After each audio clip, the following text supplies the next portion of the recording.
माघ अमावस्या व्रत कथा। माघ अमावस्या को माघी अमावस्या भी कहा जाता है। इस अमावस्या पर मौन रहकर व्रत किया जाता है। माघ मास की अमावस्या के दिन स्नान और दान पुण्य का विशेष महत्व है।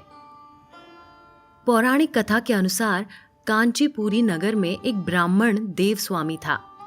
उसकी पत्नी धनवती और पुत्री गुणवती थी। ब्राह्मण के 7 पुत्र भी थे। देवस्वामी ने सभी पुत्रों का विवाह करने के बाद पुत्री के विवाह के लिए योग्य वर की तलाश के लिए अपने बड़े बेटे को नगर से बाहर भेज दिया। फिर उसने गुणवती की कुंडली एक ज्योतिष से दिखाई। ज्योतिष ने बताया कि विवाह के समय सप्तपदी होते ही ये कन्या विधवा हो जाएगी। ये सुनकर देवस्वामी दुखी हो गया। उसने उपाय पूछा।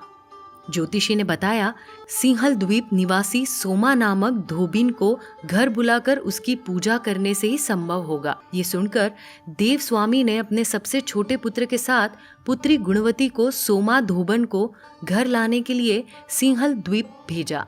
वे दोनों समुद्र तट पर पहुंचे और समुद्र को पार करने का उपाय सोचने लगे, लेकिन कोई उपाय नहीं सूझा। तो दोनों भाई बहन एक वट वृक्ष की छाया में बैठ गए। उस वट वृक्ष पर एक गिद्ध का परिवार रहता था। उसके बच्चों ने देखा कि दोनों भाई बहन दिन भर परेशान रहे। जब शाम को गिद्धों की माँ अपने बच्चों के लिए कुछ भोजन लेकर आई और वृक्ष के नीचे बैठे भाई बहन की बात बताई। बच्चों की बातें सुनकर गिद्धनी को दया आ गई।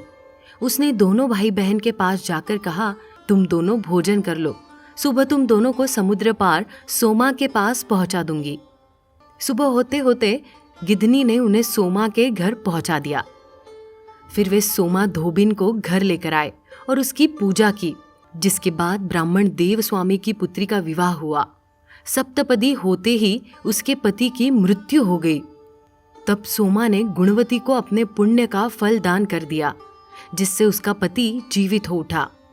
सोमा का पुण्य चले जाने से उसके पुत्र, दामाद और पति की मौत हो गई। तब उसने एक नदी के किनारे स्थित एक पीपल के वृक्ष के नीचे भगवान विष्णु की पूजा की और पीपल की 108 बार परिक्रमा की।